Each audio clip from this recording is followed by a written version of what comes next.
और you can say periodic table. आप इसको पीरियोडिक टेबल का भी चैप्टर कह सकते हैं और कह सकते हैं ये आज हम लोग स्टार्ट कर रहे हैं periodic classification of elements. Actually होता क्या है समझिए, अभी मॉडर्न टाइम की एट प्रेजेंट टाइम की बात करें तो at present time approximately 120 elements are discovered, या फिर ऐसे कह सकते हैं 118 मतलब 118 एलिमेंट्स की डिस्कवरी तो बिल्कुल हो चुकी है, जो एकदम एग्जैक्ट वैल्यू है। बट मैं हमेशा अप्रॉक्स बताता हूं कि हो सके कहीं भाई कुछ एलिमेंट की डिस्कवरी आए दिन एक दो की हो गई हो। तो 118 एलिमेंट की डिस्कवरी हो चुकी है। और अब आप सोचो कि इन सारे एलिमेंट्स का सिंबल याद रखना, इनकी केमिकल प्रॉपर्टीज, इनकी फिजिकल प्रॉपर्टीज को याद रखना कितना टफ काम होगा। ओके, ये हर किसी के लिए बहुत टफ काम होगा। तो इसके लिए क्या किया गया कि जो भी डिस्कवर्ड एलिमेंट्स, जैसे जैसे एलिमेंट्स की डिस्कवरी होने लगी वैसे वैसे उन एलिमेंट्स की केमिकल प्रॉपर्टीज के बेसिस पे उनको जो है उनको एक प्रॉपर वे से अरेंज करने की प्लानिंग जो फिलोसोफर थे वो करने लगे। एक्चुअली जैसे देखिए कोई भी चीजें हैं, हम लोगों के सेल्फ पे बुक होता है या फिर जो भी सामान वगैरह होता है वो इधर उधर बिखरा होगा, तो हम लोग उसको कैसे, जैसे भी जब भी हमको उसकी जरूरत पड़ेगी तो हम कैसे उसको पिक करके वहां से लाएंगे, ढूंढ करके कैसे लाएंगे। तो इसी यही कंडीशन जो है ना एप्लीकेबल होता है एलिमेंट्स के साथ। यदि सपोज कीजिए कि इतने सारे एलिमेंट्स हैं तो उन एलिमेंट्स के सारे कैरेक्टरिस्टिक्स को, सारे प्रॉपर्टीज को, इवन वो केमिकल प्रॉपर्टीज होगा, फिजिकल प्रॉपर्टीज होंगी, तो सारे प्रॉपर्टीज को याद रखना कैसे संभव होगा। लेकिन यदि हम लोग उन सारे एलिमेंट्स को क्लासिफाई कर ले, उनकी क्लासिफिकेशन तैयार कर ली जाए, उनको एक जैसे ऐसा तो डेफिनेटली होना है कि भाई 118 एलिमेंट्स की डिस्कवरी हो चुकी है, तो उसमें से बहुत सारे एलिमेंट्स ऐसे होंगे जिनका की केमिकल प्रॉपर्टी जो होगा वो कॉमन होगा एक दूसरे के साथ। ठीक है, कुछ एक ऐसे एलिमेंट्स की ग्रुपिंग तो जरूर बन जाएगी। ठीक है, तो ये प्रयास एंशिएंट टाइम से ही किया जाने लगा कि भाई इतने सारे एलिमेंट्स की जो डिस्कवरी हुई है। देखो एलिमेंट होता क्या, एलिमेंट वगैरह के बारे में आप बेहतर जानते होंगे, ये प्योर सब्सटेंस है। ओके, जो एक जैसे केमिकल प्रॉपर्टीज पोजेस कर रहे पार्टिकल से मिलके बना होता है। Okay, that's why we can say that element is a pure substance. ये प्योर फॉर्म ऑफ मैटर है एलिमेंट। तो स्टार्टिंग में एलिमेंट वगैरह फ्यू एलिमेंट्स की डिस्कवरी हुई थी, तो कुछ एक एलिमेंट की डिस्कवरी हुई थी, तो उस समय के जो फिलोसोफर थे, जो साइंटिस्ट थे, उन्होंने क्या किया कि एलिमेंट्स का दो तीन मतलब कैटेगरी बना दिया। पहले उन्होंने क्या किया था कि भाई चूंकि कुछ एक एलिमेंट्स है ही, तो एलिमेंट्स की उन्होंने कैटेगरी बनाई कि जो कुछ डिस्कवर्ड एलिमेंट्स हैं वो कुछ मेटल्स हैं। ठीक है, कुछ एक उनमें जो है वो नॉन मेटल्स हैं, और कुछ एक जो डिस्कवर्ड एलिमेंट्स हैं वो मेटलॉइड्स हैं। मेटल्स के बारे में आपको पता है, metals are such element which are good conductor of electricity. जो कि इलेक्ट्रिसिटी का क्या होगा, गुड कंडक्टर होगा। वैसे एलिमेंट को हम लोग मेटल्स कहते हैं। ओके ना, और भी उसके बहुत सारे प्रॉपर्टीज हैं। यदि मेटल्स वो एलिमेंट है तो इसका मतलब है कि वो क्या होगा, वो एलिमेंट मेलेबल होगा, डक्टाइल होगा, सोनोरस होगा, लस्ट्रस होगा। एक्सेप्शन बड़े पड़े हैं। मेटल्स यदि वो है, मेटल्स की कैटेगरी में उस एलिमेंट को रखा गया है, तो इसका मतलब है कि वो क्या होगा, वो सॉलिड स्टेट में होगा। बट कुछ एक एक्सेप्शन भी है। एक्सेप्शन ये है कि यार रूम टेम्परेचर पे हम मरकरी को देखते हैं, मरकरी जिसका सिंबल होता है Hg, ये क्या हो गया, मरकरी हो गया। एंड मरकरी को जब आप देखेंगे तो मरकरी को देखिएगा तो मरकरी क्या है, ये रूम टेम्परेचर पे लिक्विड स्टेट में एग्जिस्ट कर रहा मेटल है मरकरी, जिसका सिंबल होता है Hg। It's symbol is Hg because the Latin name of mercury is hydrargyrum. वो Hg इस कारण से है क्योंकि मरकरी का लैटिन नेम क्या होता है, हाइड्रागायलम होता है। इस कारण से इसका सिंबल क्या है, Hg है। तो ऐसे बहुत सारे एक्सेप्शंस होंगे। यानी मेटल्स का मतलब हो गया सच elements which are good conductor of electricity, जो कि इलेक्ट्रिसिटी का गुड कंडक्टर होगा, जो कि जनरली सॉलिड स्टेट में एग्जिस्ट कर रहा होगा।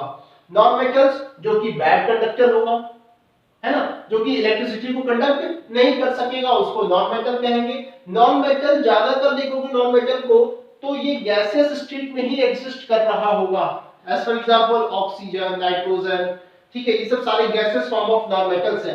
हाँ, कुछ सॉलिड फॉर्म में भी है नॉन मेटल्स के, तो नॉन मेटल्स का सॉलिड फॉर्म में हो गया जैसे कार्बन, ठीक है, सल्फर, फास्फोरस, सिलिकॉन, ये सब सॉलिड फॉर्म हो गए, ओके, नॉन मेटल्स के।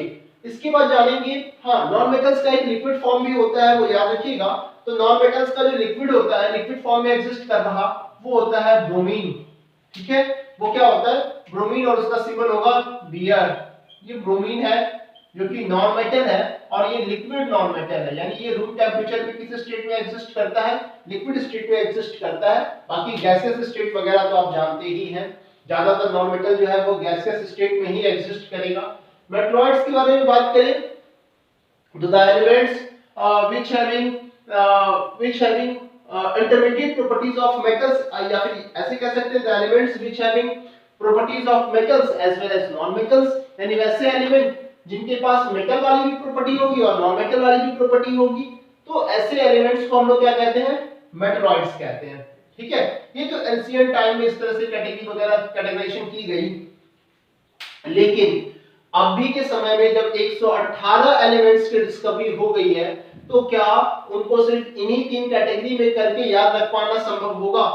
तो मेरे समझ से नहीं होगा। और मेरे समझ से क्या, उस समय के जो बहुत पहले के जो फिलोसोफर साइंटिस्ट हुआ करते थे, उनको भी लगा था कि ये इतनी चीजों से काम नहीं चलेगा, कुछ इसको और कैटेगराइजेशन करनी होगी, कुछ इस आधार से, ताकि उनके केमिकल प्रॉपर्टीज के बेसिस पे, ताकि उनको याद रख पाना बहुत आसान किया जा सके, ठीक है।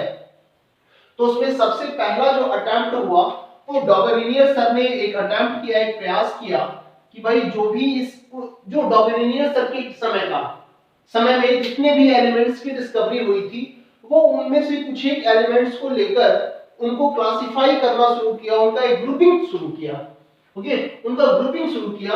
ग्रुपिंग का बेसिस ये रखा था कि भाई जो भी उस एक ग्रुप में जो भी एलिमेंट्स होंगे, उनका केमिकल प्रॉपर्टीज क्या होगा, सेम होगा, केमिकल प्रॉपर्टीज क्या होगा, सेम होगा। तो डॉबरिनियर सर ने क्या किया था, सिर्फ उन्होंने बनाया 3 ट्राइड बनाया था, 3 ट्राइड्स का उन्होंने फॉर्मेशन किया, ठीक है, 3 ट्राइड्स का फॉर्मेशन किया। और उस 3 ट्राइड में ये देखा उन्होंने, इस तरह से उसको अरेंज किया कि ट्राइड का मतलब हो गया कि एक ऐसा ग्रुप जिसमें कि कितने एलिमेंट्स होंगे, जिसमें 3 एलिमेंट्स होंगे, समझना है मीनिंग। ट्राइड्स का मतलब हो गया कि सच ग्रुप व्हिच पोजेस 3 एलिमेंट्स, जिसमें कितने एलिमेंट्स होंगे, 3 एलिमेंट्स होंगे। और इस तरह से उन्होंने 3 ग्रुप बना दिया, यानी 3 उन्होंने ट्राइड बनाया। एक ट्राइड को देखिए, फर्स्ट ट्राइड को देखेंगे तो इसमें जो पहला पोजीशन है वो किसका है, lithium, Li stands for lithium, Li का सिंबल है लिथियम का, Na stand for sodium, okay, this is because the Latin name of sodium is natrium. वो इस कारण से क्योंकि सोडियम का जो लैटिन नेम होता है वो नाइट्रियम होता है, और इस कारण से इसका सिंबल हो गया Na। क्लियर है। के क्या है, तो के हो गया potassium and it's symbol is के। क्यों भाई, तो इसका लैटिन नेम होता है कैलियम, ओके, तो इस आधार पर रखा गया। लेकिन देखिएगा डॉबरिनियर सर ने जो अपने एक ग्रुप में जो भी 3 एलिमेंट्स को उन्होंने अरेंज किया था, वो अरेंज किया था, पहले तो वो तीनों एलिमेंट का केमिकल प्रॉपर्टीज एक ही जैसा है, तब उन्होंने उस तरह से अरेंज किया। और उन्होंने अरेंज किया कि जो भी एलिमेंट है उनका arrangement increasing their atomic masses, यानी उनका एटॉमिक मास इंक्रीज कर रहा हो, इस इंक्रीजिंग ऑर्डर में उन्होंने अरेंज किया था, जिसको कहते हैं असेंडिंग ऑर्डर। यानी लिथियम का जैसे एटॉमिक मास होता है कितना, 7u, एंड पोटेशियम का क्या होता है 39u। लेकिन increasing order of their atomic masses में अरेंज किया था, लेकिन उनमें एक ट्रिक और था कि जो मिडिल वाला एलिमेंट यानी फर्स्ट ट्राइड में सोडियम, सेकंड ट्राइड में क्या हो गया ब्रोमीन, एंड थर्ड ट्राइड में क्या हो गया स्ट्रोंटियम। तो जो मिडिल वाला एलिमेंट होगा, उस मिडिल वाले एलिमेंट का जो एटॉमिक मास होगा, it means atomic mass of middle element in each tried that were formed by Dobereiner cell is the sum of, वो क्या होगा, जो बीच वाले एलिमेंट का जो एटॉमिक मास होगा वो सबसे ऊपर वाला एलिमेंट यानी एंड सबसे नीचे वाले एलिमेंट के एटॉमिक मास का एवरेज होगा।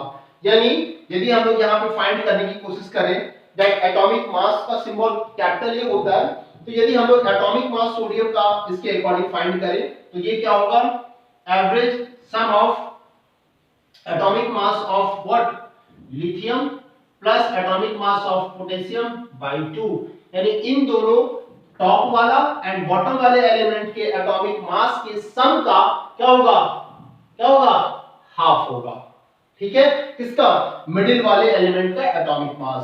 It means atomic mass of lithium approx लगभग लेकर चलेंगे 7u प्लस पोटेशियम का 39u by 2, यानी कितना हो जाएगा ये 46u by 2, it means 23u। यानी जो मिडिल वाला एलिमेंट होगा इनके ट्रायड में, इसका एटॉमिक मास क्या होना है, तो इनका एटॉमिक मास होगा the mean of atomic masses of first and last element. इसी तरह से हम लोग यहां पे कर लेंगे, क्लोरीन का एटॉमिक मास कितना होता है 35.5u, ओके। आयोडीन का अप्रोक्सीमेटली कितना होता है 127u, और इनका एवरेज निकालेंगे तो अप्रोक्सीमेटली 80u जो होगा वह एटॉमिक मास होगा किसका, ब्रोमीन का। इसी तरह से कैल्शियम में कर लें, यहां इस सोडियम का लिख देते हैं 23u। इस तरह से कैल्शियम में कर लें तो कैल्शियम में कितना होता है 40u होता है, ठीक है। बैरियम में कितना होता है 137u होता है, और स्ट्रोंटियम का जब इन दोनों का एवरेज निकालेंगे तो अप्रोक्सीमेटली 88u होगा, ओके 88u होगा।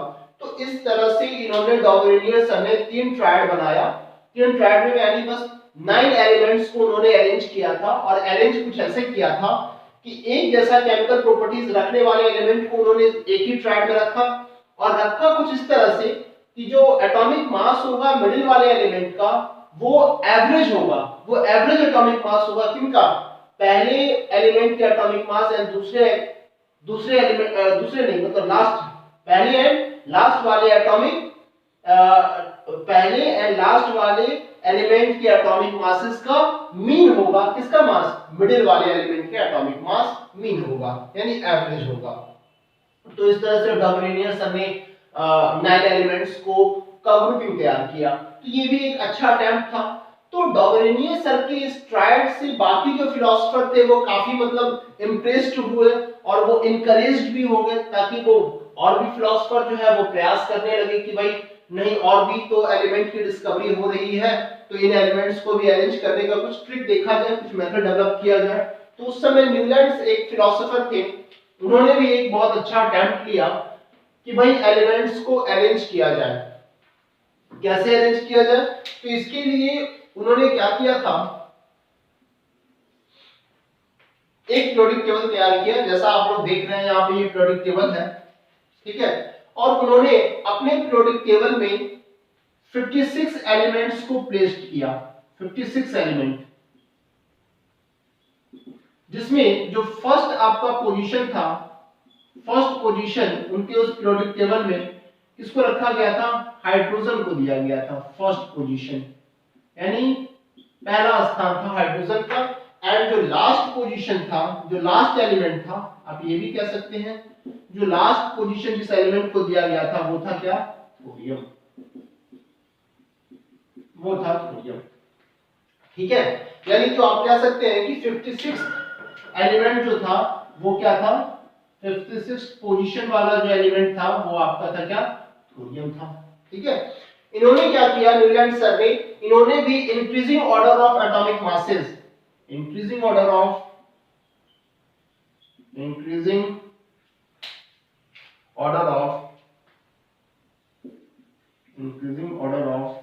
एटॉमिक मासेस, ये याद रखना है। डॉगरेनियर सर ने भी increasing order of atomic masses का यूज किया था, यहां पे भी न्यूलैंड सर ने भी क्या किया कि एलिमेंट्स को अरेंज किया कुछ इस तरह से कि भाई जैसे हाइड्रोजन का एटॉमिक मास जो होता है सबसे कम होता है, लोएस्ट होता है, अब इससे थोड़ा सा ये ज्यादा इसका एटॉमिक मास है, फिर इससे ज्यादा इसका एटॉमिक मास है, फिर इससे भी ज्यादा इसका एटॉमिक मास है, तो यानी increasing order of their atomic masses के बेसिस पे न्यूलैंड सर ने क्या किया, डिस्कवर्ड एलिमेंट्स को अरेंज किया और उन्होंने जो पीरियोडिक टेबल बनाया था उसमें सिर्फ कितने एलिमेंट्स थे, उसमें 56 एलिमेंट थे। जो फर्स्ट एलिमेंट था वो हाइड्रोजन जिसका सिंबल H, एंड लास्ट जो एलिमेंट रखा गया था वो क्या था, थोरियम। ठीक है, इनका पीरियोडिक फंक्शन, इनकी पीरियोडिक टेबल का जो पीरियोडिक फंक्शन था वो क्या था, increasing order of their atomic masses. ठीक है, जब उन्होंने न्यूलैंड सर ने इस पीरियोडिक टेबल को बनाया तो देखिए क्या कि भाई इसमें तो कुछ एक जो म्यूजिकल नोट्स होता है, टोन्स, उसके बेसिस पे उनका पीरियोडिक टेबल बन गया। जैसे जो म्यूजिकल नोट्स होता है ना, सा रे ग म प ध नी, है ना, यानी ये 7, ठीक है, लेकिन 8वां जो फिर से देखिए सा रे ग म प ध नी, 7 तक नी और नी के बाद फिर सा, जैसे रिपीट कर देते हैं। यानी उन्होंने देखा कि उनके पीरियोडिक टेबल में जिस तरह से म्यूजिकल नोट्स में, ठीक है, हर 8वां जो होगा 1 2 3 4 5 6 7 और फिर 8वां जो होता है वो सेम हो जाता है। इसी तरह से न्यूलैंड सर के पीरियोडिक टेबल में भी देखा ये गया कि जो फर्स्ट एलिमेंट का प्रॉपर्टी है वो बिल्कुल मैच कर जा रहा है किससे, 8वें के साथ। जैसे जो लिथियम का जो प्रॉपर्टी है वो सोडियम से मैच कर जा रहा है, जो बेरिलियम का प्रॉपर्टी है वो मैग्नीशियम से मैच कर जा रहा है। यानी हर फर्स्ट एलिमेंट का केमिकल प्रॉपर्टीज मैच कर रहा है 8वें एलिमेंट से, ठीक है। सेकंड एलिमेंट का केमिकल प्रॉपर्टीज मैच कर रहा है 9वें एलिमेंट से। थर्ड जो एलिमेंट है इसका केमिकल प्रॉपर्टीज मैच कर रहा है 10वें एलिमेंट से। जिस तरह से म्यूजिकल नोट्स में जो होता है हर 8वां जो स्वर होगा वो बिल्कुल आपका सेम होगा, जैसे सा रे गा मा पा धा नी सा। फिर से शुरू करेंगे तो रे गा मा, तो इसी तरह से वो सिमिलर होगा। तो तभी उस समय से न्यूलैंड्स का जो ये पीरियोडिक टेबल है इसको ये कह दिया गया कि इनका जो पीरियोडिक टेबल है वो किस पे, ऑक्ट मतलब होता है 8, ऑक्टा मींस होता है 8। तो यानी यही जो म्यूजिकल का 8 स्वर है उसी के बेसिस पे, होता तो 7 स्वर है लेकिन हम लोग खत्म करते हैं 7 पे ही लाकर। तो इसी कारण से न्यूलैंड्स का जो पीरियोडिक टेबल है उसको लॉ ऑफ ऑक्टेव का नाम दिया गया। यानी म्यूजिकल टोन, जो 8 म्यूजिकल टोन होता है उसी पे बेस्ड है इनका पीरियोडिक टेबल। तो ये जो मैंने ऊपर में बताया ये आपका मेरिट हो गया न्यूलैंड्स लॉ ऑफ ऑक्टेव का, न्यूलैंड्स पीरियोडिक टेबल का। लेकिन न्यूलैंड्स पीरियोडिक टेबल का में कुछ कमियां भी रह गई, जैसे डॉबेनियर सर का भी कुछ कमियां था। कमी यही था कि भाई और भी डिस्कवर्ड उस समय एलिमेंट्स की डिस्कवरी हुई थी, लेकिन डॉबेनियर सर सिर्फ 9 एलिमेंट्स को ही उन्होंने अरेंज कर पाए थे, बाकी को उन्होंने छोड़ दिया था। ठीक है, तो ये सबसे बड़ा ड्रॉबैक है। ठीक है, अब बताओ कि क्या इतने ही जितने एलिमेंट की डिस्कवरी हो चुकी है अभी के समय में 118, तो क्या उनको सिर्फ ऐसा ट्रायड बना के संभव है अरेंज कर पाना? तो मैं समझता हूं बिल्कुल संभव नहीं है। तो डॉबेनियर सर, ठीक है, एक अटेम्प्ट अच्छा था लेकिन बहुत अच्छा एक्सेप्टेबल नहीं रहा ये। इनसे थोड़ा ज्यादा बेहतर रहा न्यूलैंड सर का कि इन्होंने कम से कम 56 एलिमेंट्स को अरेंज तो किया, लेकिन इसके बाद भी इनमें कमियां रह गई बहुत। यानी जो इनकी ड्रॉबैक रही, इनका जो लिमिटेशन रहा या इनका जो डिमेरिट रहा,